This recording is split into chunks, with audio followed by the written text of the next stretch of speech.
भगवान श्री कृष्ण को नमस्कार करते हुए आप सभी का अनंत अकेडमी ऑफ मैथमेटिक्स में स्वागत है। देखिए, जैकोबियन से रिलेटेड हमारे पास ये एक थ्योरम है, इंपॉर्टेंट थ्योरम है। If u1 u2 up to un are n differentiable functions of n independent variables x1 x2 and so on xn such that there exists a differentiable functional relation phi of u1 u2 up to un equal to 0।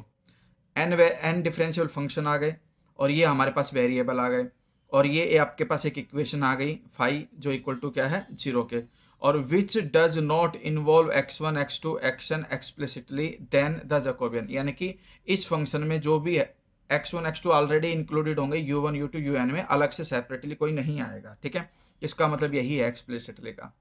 अब यहाँ पर हमें verify क्या करना है कि then the Jacobian of u1 u2 un with respect to x1 x2 xn vanishes, यानी कि इक्वल टू 0 शो करना है identically, provided that phi as a function of u1 u2 un has no stationary value in the domain consider. जो भी हम domain consider करेंगे उसमें हमारे पास इस फंक्शन की कोई भी स्टेशनरी वैल्यू नहीं है।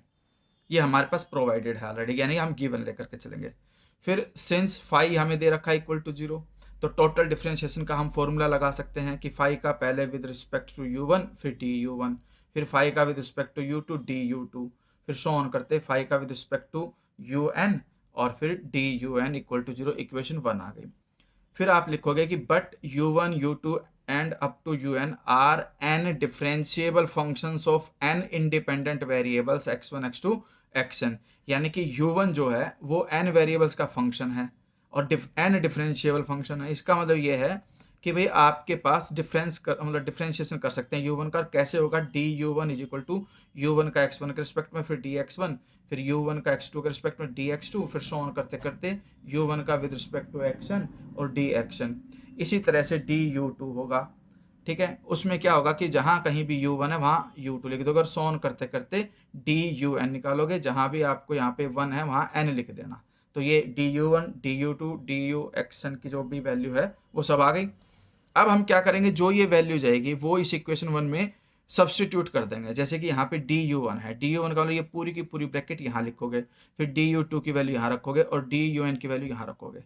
फिर उन्हें मल्टीप्लाई करके आप देखोगे कि जिनके साथ dx1 है वो dx1 कॉमन आ जाएगा आपके पास, और dx1 कॉमन आने का मतलब ये है कि जो करली 5/करली u1 है वो आपके पास इसके साथ मल्टीप्लाई होगा। ठीक है, इसके साथ dxn है, फिर इसके साथ मल्टीप्लाई होगा तो उसमें भी dx1, तो dx1 कॉमन आ जाएगा। सेम वे में इसमें dx2 कॉमन आ जाएगा और इसमें dxn कॉमन आ जाएगा। नेक्स्ट पे देखो किस तरह से लिखना है आपको, बस आप ये लिख देना कि substituting these values in 1 we get curly 5/करली u1 हुआ, फिर u1 का x1 के रिस्पेक्ट में, फिर 5 का u2 के रिस्पेक्ट में, u2 का x1 के रिस्पेक्ट में, फिर 5 का un के रिस्पेक्ट में, फिर un का x1 के रिस्पेक्ट में। यानी कि जो 5 है वो पहले u1 u2 un के रिस्पेक्ट में होगा, उसके साथ में u1 x1 के रिस्पेक्ट में, u2 x1 के रिस्पेक्ट में और un भी x1 के रिस्पेक्ट में, इनटू में dx1 आ जाएगा।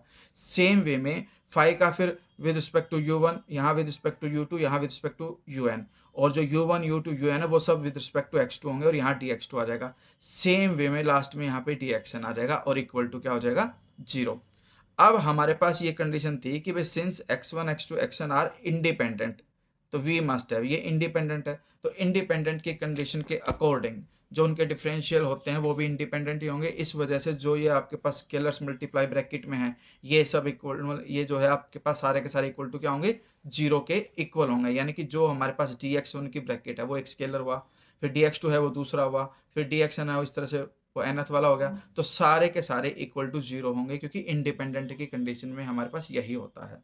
ठीक है, अब ये एक प्रकार से इक्वेशन बन गई है आपके पास। तो by hypothesis phi as a function of u1 u2 un has no stationary value. देखिए इस बात का मतलब समझिए ध्यान से कि भाई नो स्टेशनरी वैल्यू है in the domain consider, so we can not have.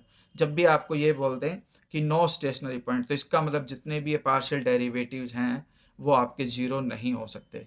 और अगर ये सारे के सारे डेरिवेटिव 0 नहीं हो सकते तो हमारे पास कंडीशन क्या होती है जैकोबियन से कि फंक्शनली रिलेटेड होंगे, और फंक्शनल रिलेटेड के अंदर जो ये आपके पास जैकोबियन आएगा, ये जैकोबियन कि u1 का with respect to x1, u2 का विद रिस्पेक्ट टू x1 और un का विद रिस्पेक्ट टू xn, इस तरह से सेकंड रो में बी आएगा x2 के रिस्पेक्ट में और nth रो में आएगा xn के रिस्पेक्ट में, उसका जो डिटर्मिनेंट आएगा वो इक्वल टू क्या आएगा, 0।